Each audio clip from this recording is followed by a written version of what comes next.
Soma's baking and cooking থেকে সোমা বলছি। আজ আপনাদের সাথে শেয়ার করছি মোরলা মাছের চচ্চড়ি। বাঙালির অত্যন্ত প্রিয় কিন্তু এই পদটি, মোরলা মাছের চচ্চড়ি। আমরা সবাই বানিয়ে থাকি, কিন্তু এক একজন এক এক রকম ভাবে বানাই। তাহলে চলুন দেখি আজকে আমি কিভাবে বানালাম এবং লাস্টে কি একটা জিনিস অ্যাড করলাম। এখানে 200 গ্রাম মোরলা মাছ ভালো করে ধুয়ে পরিষ্কার করে নিয়েছি। নুন দিয়ে দিলাম হাফ চামচ, হলুদ দিয়ে দিলাম অল্প একটু। নুন আর হলুদ দিয়ে মাছটাকে মাখিয়ে নিচ্ছি। নুন হলুদ দিয়ে মাছটাকে মাখিয়ে নিলাম। গ্যাসে একটা কড়াই বসালাম, সরষের তেল দিচ্ছি। তেলটা গরম হয়ে এসেছে, মাছগুলোকে ছেড়ে দিচ্ছি।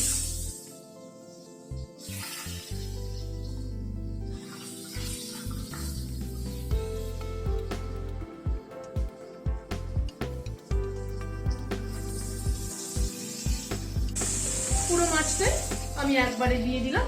গ্যাসের ফ্লেমটাকে কমিয়ে ধীরে ধীরে মাছটাকে একটুখানি ভেজে নেব। পুরো মাছটাই আমি একবারে ভেজে নিচ্ছি। গ্যাসের ফ্লেমটাকে মিডিয়ামে রাখলাম। একটা দিক একটু হয়ে আসার পরে মাছগুলোকে উল্টে পাল্টে দিচ্ছি। মোরলা মাছ সবসময় আমাদের বাড়িতে কি হয়, আমরা খুব একটা কাটা খেতে পারি না মাছের। সেই জন্য মোরলা মাছকে, মানে মোরলা মাছ বলে না, যে কোনো ছোট মাছই একটুখানি কড়া করে ভাজি। মোরলা মাছ কিন্তু একসাথে মেখে বসিয়ে দিলেও খেতে ভালো লাগে, কিন্তু আমরা খুব একটা কাটা খেতে পারি না বলে মাছটাকে ওইভাবে করতে পারি না। মোরলা মাছটাকে ভেজে নিই ভালো করে, একটু কড়া করে ভাজলে হয় কি, তাহলে কাঁটাটা অতটা মুখে লাগে না।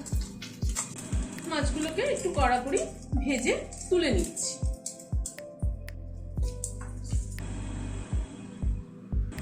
কড়াইতে যেটুকু তেল আছে তাতে আর একটু তেল অ্যাড করছি। তেলে হাফ চামচ কালো জিরে ফোড়নে দিলাম।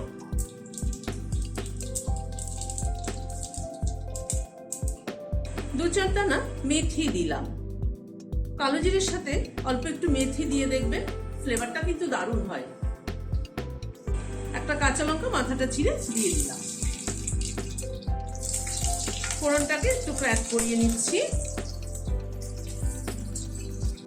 নর্মালি আমরা মোরলা মাছের চচ্চড়ি কালো জিরে ফোড়ন দিয়ে করে থাকি, কিন্তু কালো জিরের সাথে একটু মেথি দেবেন, খেতে কিন্তু বেশি ভালো লাগে। এখানে দুটো আলু লম্বা লম্বা করে কেটে নিয়েছি, সেটা দিয়ে দিলাম।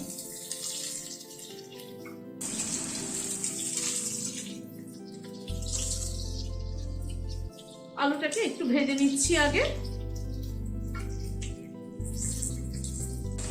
অল্প একটু নুন ছড়িয়ে দিলাম।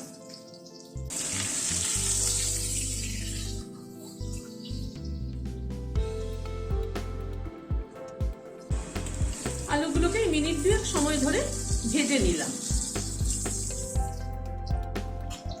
এখানে 5-6 কোয়া রসুন থেতো করে নিয়েছি, সেটা দিয়ে দিলাম। রসুনটাকে আগে একটু ভেজে নিচ্ছি।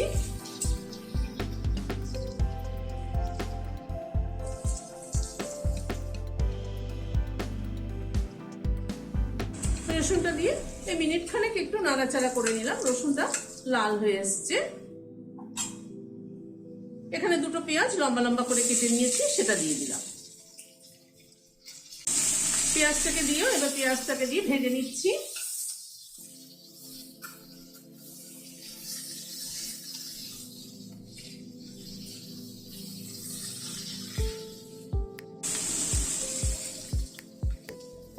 পেঁয়াজটাকে দিয়ে আরো মিনিট 2 একটু ভেজে নিলাম। এখানে দুটো টমেটো লম্বা লম্বা করে কেটে নিয়েছি, সেটা দিয়ে দিলাম। টমেটোটাকে দিয়ে এবারে আর একটু নাড়াচাড়া করে নিচ্ছি। টমেটোর সাথে কিছু গুঁড়ো মশলা অ্যাড করে দিচ্ছি।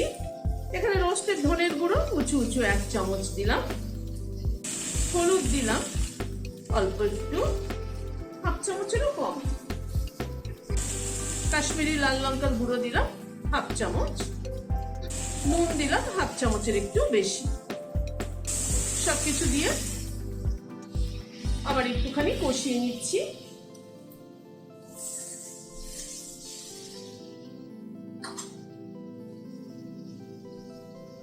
একটু ঢাকনাটা দিয়ে দিচ্ছি, টমেটোটাও তাড়াতাড়ি সফট হয়ে যাবে, আলুটাও সেদ্ধ হবে। মিনিট 2 মতো ঢাকা ছিল, ঢাকাটা খুলছি। টমেটোটা একটুখানি স্ম্যাশ করে দিচ্ছি।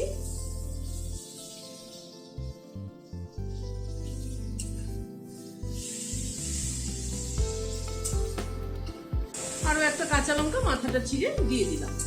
ঝালটা যে যেরকম খাবেন সেইভাবে অ্যাড করবেন, কেউ চাইলে কাঁচা লঙ্কা বাটাও দিতে পারেন। এবার মাছগুলোকে দিয়ে দিচ্ছি।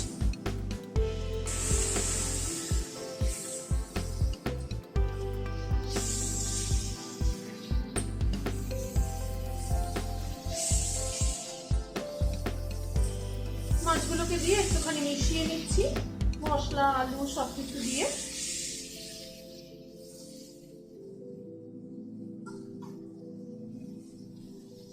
মিনিট খানিক একটু নাড়াচাড়া করে নিলাম মাছগুলোকে দিয়ে।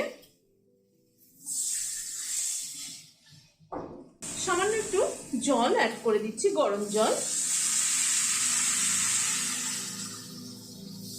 জাস্ট গা মাখো মাখো হবে এরকম ভাবে জলটা কিন্তু অ্যাড করতে হবে। গ্যাসের ফ্লেমটাকে একটু মিডিয়ামে রাখলাম, 2-1 মিনিট একটু ফুটে উঠুক। মিনিট 2 মতো একটুখানি ফুটে উঠলো, যেটুকু জল দিয়েছিলাম টেনে গেছে। কিন্তু মাছ চচ্চড়ি একটুখানি মাখা মাখা হলেই ভালো লাগে। নামানোর আগে এখানে 1 চামচ কাসুন্দি দিয়ে দিলাম। এতে কিন্তু টেস্টটা অনেকটা পরিবর্তন হয়ে যাবে এই কাসুন্দিটা দেওয়ার। 1 মুঠো ধনেপাতা, অল্প একটু কাঁচা সর্ষের তেল, সবকিছুকে একবার একটু মিশিয়ে দিচ্ছি।